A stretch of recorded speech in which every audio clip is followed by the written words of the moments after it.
Assista agora Cresce para Todos. No dia 2 de abril é celebrado mundialmente o Dia de Conscientização sobre o Autismo. E por saber da importância desta pauta para toda a sociedade, nós convidamos um profissional especializado, o Dr. Wellington Cruz, que é psicólogo, para compartilhar algumas informações necessárias que ajudam a reduzir a discriminação e o preconceito. Quem também topou conversar com a gente hoje foi Rosana Célia, mãe de uma criança diagnosticada com autismo.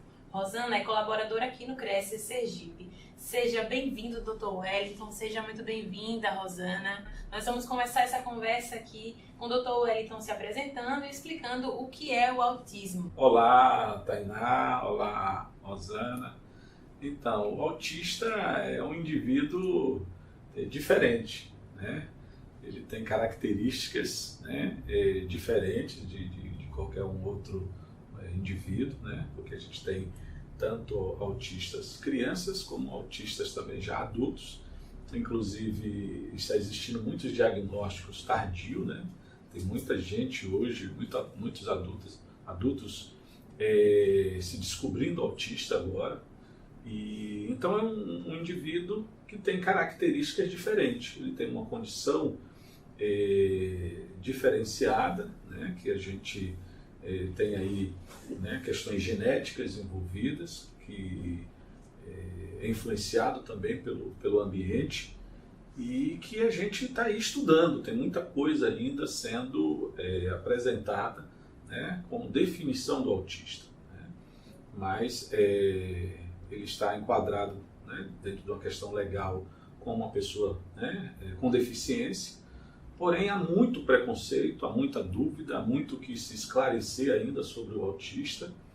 E aí a gente questiona porque como é que um deficiente ele consegue ter características que superam os tais, né, normais, né?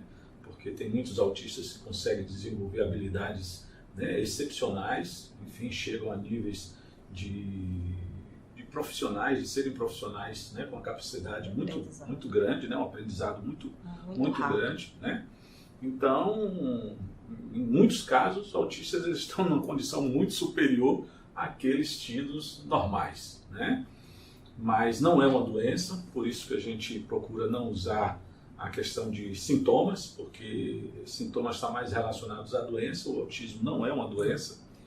Então, existe sinais, características que identificam o autista, certo?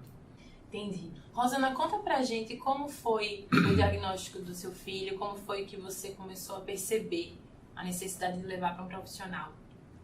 Na verdade, não começou por mim, né? Porque os pais geralmente são os últimos a aceitar a condição de autismo. Que foram pessoas próximas, amigas próximas que perceberam algumas, porque Lucas, ele demorou a falar, né? Ele tinha manias, né, de enfileirar as coisas. Até na hora de comer, o prato, a colher, o copo, é tudo enfileirado. Ele começou, aí a pessoa, não, observe mais o Lucas. Eu comecei a observar. Aí uma amiga próxima chegou e disse, procure um neuro. Aí procurei um neuro, onde o primeiro diagnóstico de Lucas foi Asperger, que é o autismo leve. Aí onde ele foi encaminhado também para um geneticista, onde esse geneticista passou alguns exames genéticos, né, e observou, né, a primeira observação dele, porque além do autismo, né, ter criança, ele poderia ter outros transtornos que acompanham o autismo. Mas graças a Deus o Lucas até agora só foi diagnosticado com o transtorno de autismo, mas ele é uma criança normal. Ele é até uma criança que às vezes ele se desenvolve muito, né? Que Lucas, ele aprendeu primeiro, eles têm um gosto, né, diferente. Eles buscam a língua estrangeira primeiro, né? A sensibilidade dele é diferente. Ele tem a sensibilidade auditiva, ele sente, ele é mais carinhoso, ele é muito carinhoso. Então foi dessa forma e na hora da aceitação primeiro eu que tive que aceitar, né? E depois o pai veio e aceitou, mas o pai agora é que acompanha ele nos tratamentos, que vai com ele em todas, que são 5 terapias, 5 consultas, em dias alternados. Entendi, interessante. Doutor Wellington, além desses sinais que Rosana mencionou, há outros sinais que podem ajudar as pessoas a perceberem também, a procurarem um suporte profissional, a acenderem esse alerta? Então, Tainá, geralmente é percebido atraso na fala, né? Então, a maioria dos pais, logo cedo, o que leva muitos pais a buscarem, né, ajuda especializada está relacionado ao atraso na fala, né? Ou um desenvolvimento, né, da criança que desperta o pai, né, a mãe, para buscar ajuda, para entender. Isso se tratando, às vezes, mais da criança que já está numa certa idade, que já deveria estar falando, ou que já deveria estar mais independente em relação à questão, né, do uso da fralda. Então, isso vai chamando a atenção, né, dos familiares, dos amigos, como a Rosana colocou, né? Mas as estereotipias, como a Rosana colocou, elas são diversas, né? Então, desde a criança ficar, né, com movimentos repetitivos, né, comportamentos repetitivos, balançando, né, as mãozinhas, né, sempre em movimentos, né, girando, né, aquela questão em torno, né, de si mesmo, batendo a cabeça no chão, ou batendo as mãos sobre a cabeça. Então, são vários sinais, várias características que o autista apresenta e que vai acendendo, né, o alerta, né? A grande questão é que a maior dificuldade está justamente na aceitação dos pais, né? Porque está visível, né, mas muitos pais ainda não querem aceitar. E a gente tem uma questão também que envolve os profissionais, né, que estão responsáveis para poder trazer esse diagnóstico. Então a gente também tem uma carência de profissionais, né, especializados e profissionais que tenham a coragem de chegar e dizer, olha, diante de todas essas características, não há dúvida que essa criança, né, esteja dentro do espectro autista. Porque isso é muito importante, porque isso vai ajudar os pais a acelerar esse processo de acompanhamento, né, das terapias, né, para que possa auxiliar e colocar essa criança, esse indivíduo, dentro de uma rotina, né, que possa possibilitar o desenvolvimento dele. Então, quando atrasa esse processo, atrasa também o desenvolvimento. Né? E ele pode ter uma regressão, ele sair de um quadro, ir para outro, seja um mais leve para um mais grave, enfim. Então, essas questões elas precisam ser aceleradas. No caso de adultos, o senhor mencionou que adultos também, né, tem crescido o número de adultos diagnosticados. Sim. Como é que percebe? Então, eu soube de um caso recente, né, de uma pessoa que era casada, né, e aí agora separou, e aí agora, né, com uma outra pessoa foi que ela terminou percebendo, se despertando para a possibilidade do autismo. E aí foi investigar e aí, enfim, constatou que aos 40 anos de idade é autista, né? Então a gente tem tido muitos casos, né? Eu penso que por conta da própria como é que eu diria, de se falar tanto hoje desse processo de conscientização, como está posto agora dia 2, né, que é o Dia Mundial de Conscientização sobre o Autismo. Então, por conta de tantos casos e essa atenção que tem sido dada hoje, é que as pessoas têm procurado, né, verificar, não só em si, mas também no próprio filho. Então a gente tem tido essa questão, né, do diagnóstico tardio. Ontem eu estava com uma mãe e ela mesma disse, olha, de tantas características observadas no meu filho e agora ouvindo os especialistas, eu percebo que todas essas características estão em mim e eu não tinha atentado. Então a gente tem aí, né, uma mãe que estava buscando o diagnóstico para o filho e terminou também se percebendo como autista. Então são questões que a gente tem vivenciado hoje. Entendi. Em relação aos profissionais, quais são os profissionais envolvidos tanto no diagnóstico quanto no tratamento? Então, pegando o diagnóstico, por lei, né, qualquer médico pode dar o diagnóstico, por lei, certo? Porém, quando a gente vai para as tratativas, por exemplo, do INSS, o INSS termina fechando mais para o neuro ou o psiquiatra, né? Mas a lei diz que qualquer profissional de saúde, né, pode dar o diagnóstico, né? Eu entendo que a lei deveria ser trabalhada, deveria existir essa conscientização de que qualquer profissional médico poderia dar esse diagnóstico. E quando eu falo isso, eu penso justamente no contexto de Sergipe. Nós temos uma dificuldade enorme para essas mães terem acesso a um neuropediatra, para ter acesso a um psiquiatra especializado. E aí o que é que acontece? A gente tem mães com mais de um ano sem conseguir ter um acesso a um neuro ou a um psiquiatra infantil e com o atraso, né, nesse processo de terapias para poder justamente estabilizar essa criança, né? Então essa situação termina sendo uma situação que agrava, né, a situação em si, porque tem muitas crianças que não estão estabilizadas, porque quando a criança, né, está estabilizada, ela tem uma vida, né, normal, como qualquer outra criança. Tanto é que quando a gente pensa na questão da inclusão, em colocar o autista dentro da sala convencional, com todos os demais alunos, né, é justamente por isso, porque ele estabilizado, ele consegue ter uma vida, né, normal, tranquila, entende? E vai desenvolver habilidades que vão superar até muitos colegas de turma, né? Mas hoje nós vivemos uma situação grave hoje no Estado, justamente por conta da ausência desses profissionais. E isso não é só no SUS, até mesmo dentro dos planos de saúde, né, nós temos vivido isso, uma demanda enorme e a gente não tem os profissionais. Então, a gente precisa dar, né, valor à questão do que a lei diz, que qualquer outro profissional, porque imagine, você tem um psiquiatra ou um pediatra que acompanha seu filho, né? Então ele consegue ver, né? Porque o autismo, não existe um exame para ser feito e detectar o autismo.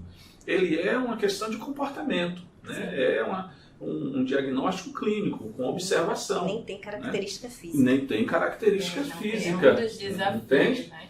Então, aí você vai, né? Aí aquela mãe de mais de um ano consegue um neuro. Aí o neuro chega e pede um laudo, um encaminhamento, né? Um relatório de cada profissional envolvido, que aí vem a questão dos profissionais, né? Que é o TO, o terapeuta ocupacional, o psicólogo, a psicopedagoga, né? Porque essa criança ela tem a fono, né? Porque ela tem problemas, né, de dificuldades na questão da fala, né? O desenvolvimento da fala, ela tem questões, né, motoras, então ela precisa de um profissional especializado, ela tem questões que remetem às crises e que ela precisa estar sendo medicada em alguns casos, entendeu? Então tem o psiquiatra, tem o neuro, tem o psicólogo, tem a TO, que é a terapeuta, tem algumas que têm questões que precisam até mesmo, né, questões físicas, né, que precisa de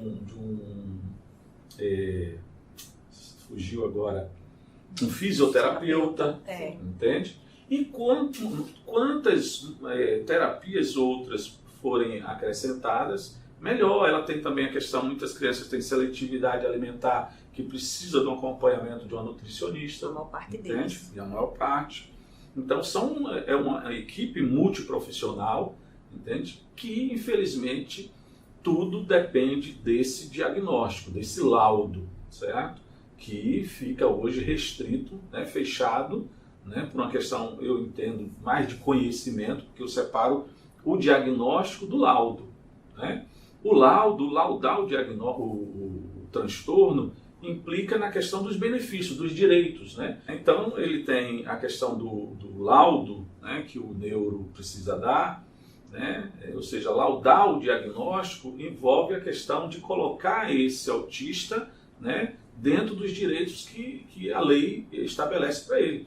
Ele tem direito ao BPC, né, que é o benefício de progressão continuada, né, que é um salário mínimo, mas para ter acesso a esse benefício ele tem que comprovar né, uma renda familiar compatível com a exigência da lei, né, que tem a questão da renda per capita. Então, se a família tiver uma renda que está acima, né, do que a lei estabelece, ele não tem direito, né? Que eu particularmente sou extremamente contra isso. Acho que o direito, né, deve contemplar a criança pelo transtorno, certo? Porque existe várias questões, né, que implicam a necessidade desse benefício, tá? Mas que infelizmente tem essas regras. E o tratamento é caro. E o tratamento é caro, exatamente. Né? A gente tem mães aí que pagam um plano de saúde desse benefício.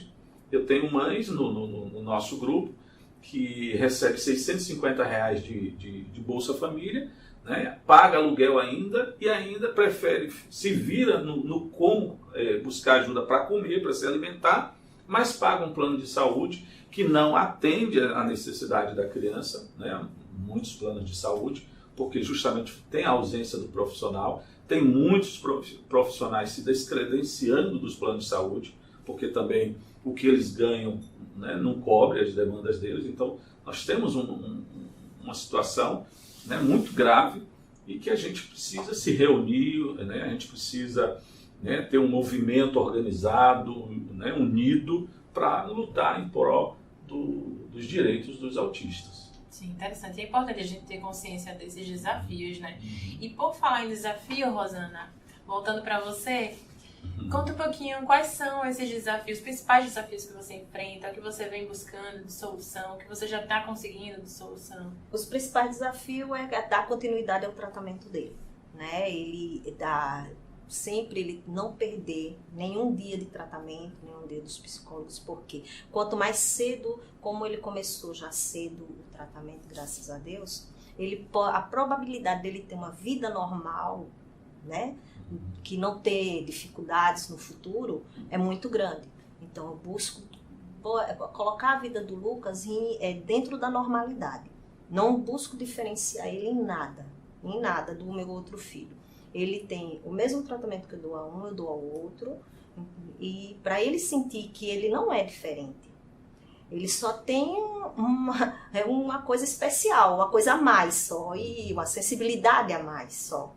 Agora, que ele é uma criança especial e que é uma criança que vai conviver e vai trabalhar, vai estudar normalmente.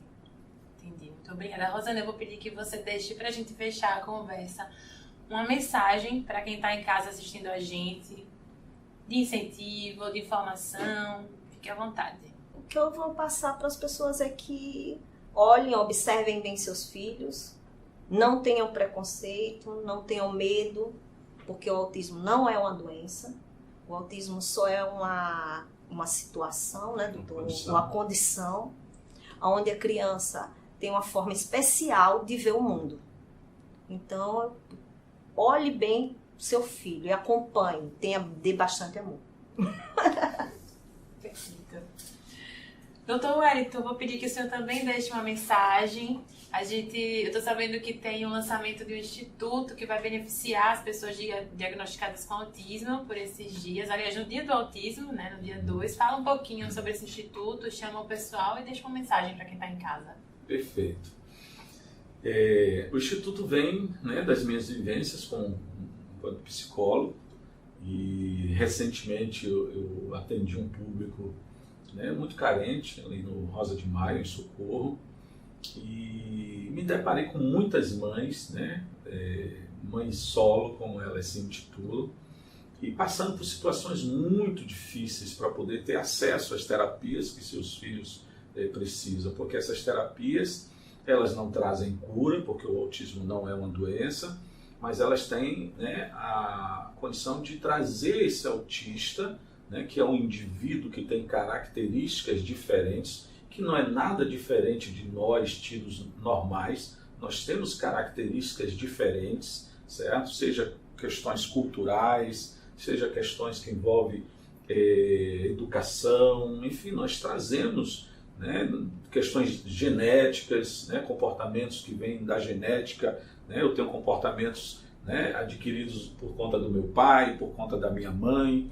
Da mesma forma o autista, né, ele tem características que vêm de uma questão de uma condição genética, de uma influência do ambiente, por uma questão, né, que cada situação tem a sua vivência. Nós temos questões que envolvem, né, os grupos, né, de risco para o autista, a questão da gravidez tardia. Então a gente tem um número muito grande de mulheres que tiveram, né, criança depois dos 40 anos. Nós temos questões que envolvem, né, o alcoolismo, as drogas, né, e nós temos questões que não tem nada, não tem nenhum histórico que coloque, né, apresente assim, não, pode ter sido por conta disso ou daquilo outro, e que tem lá uma criança autista. Então, e aí, diante de perceber essa demanda, essa necessidade, essa carência, a gente decidiu então organizar uma associação, uma ONG, que nós intitulamos de Instituto TEA, né, que é o transtorno do espectro autista, né, e que a gente faz um acróstico também, né, com o TEA, tolerância, né, empatia e acolhimento, né, porque o que mais o autista precisa é dessa tolerância, que é esse olhar diferenciado, né, de aceitação, né, para a gente acabar com esses estereotipos que são colocados em torno do autista, né, como, ele é tão lindo, mas ele nem parece autista, né? Você deve ter Não, já escutei muito isso, ele é tão bonito, mas ele não parece ser autista, né? Não, eu digo, não, ele é uma criança normal, viu? Ele só é um pouco mais sensível. Exato. Então o autista não tem cara, tá? Então a gente precisa trabalhar isso com a sociedade. Então, movido diante dessa demanda, a gente decidiu criar um instituto. A gente está buscando profissionais voluntários, né, para a gente poder então atender, né, montar essa equipe multiprofissional, né? A gente já tem no grupo alguns psicólogos, temos uma psiquiatra, temos psicopedagogas, temos nutricionista, advogados, né? Ou seja, porque vem a questão do advogado também por conta dos direitos, né? Que o autista tem o direito até mesmo ao desconto para comprar um carro, né, como o PCD, né? Porque por lei o autista está dentro das pessoas com deficiências, né? Mas a gente sabe que é uma condição, não é uma doença. Então, diante dessa dificuldade toda, a gente decidiu unir forças e estamos aí lançando o Instituto TEA no próximo domingo, né?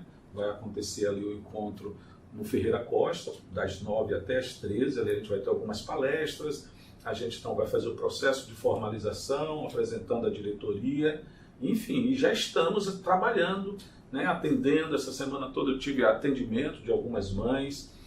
O Instituto também é extensivo às mães também, aos familiares que cuidam, aos cuidadores, né? Então a preocupação nossa é cuidar de quem cuida, né? Então nós temos várias mães com ansiedade, com depressão. Eu estou com uma mãe, né, lá no interior aqui de Salgado, que é uma criança de 11 meses, não deixa ela dormir, não dorme, morde, muito agressiva, com 11 meses de idade. Então é por isso que a gente decidiu criar o Instituto. E, fechando, eu queria, né, convocar a sociedade para esse olhar, né, empático para os autistas, né, convocar o poder público para que dê uma atenção maior aos autistas. Vocês terem ideia, nós estamos caminhando para 500 mães, né, e pais no nosso grupo no WhatsApp. Então é muita gente, e paralelo a isso eu sei que tem vários outros grupos, várias outras pessoas organizadas. Então nós precisamos, né, e dia 2 está aí para isso, é o Dia Mundial de Conscientização, né, sobre a questão do autismo. E outro dia eu vi que a gente não trabalha mais conscientização, mas é a sensibilização. A gente precisa sensibilizar a sociedade, porque sensibilizada ela se conscientiza. Então essa é a chamada que eu deixo aí para todos. Perfeito. Muito obrigada, Dr. Wellington. Muito obrigada, Rosana. Obrigada pela participação dos dois. Fica o convite para você que nos assiste, não só para o evento de lançamento do Instituto, mas também para buscar saber mais sobre o assunto, porque um dos fatores que contribuem com a redução do preconceito e a discriminação é a informação. Ficamos por aqui, continue interagindo conosco, a TV Cresce Sergipe está muito mais perto de você. Cresce Sergipe, Cresce para todos.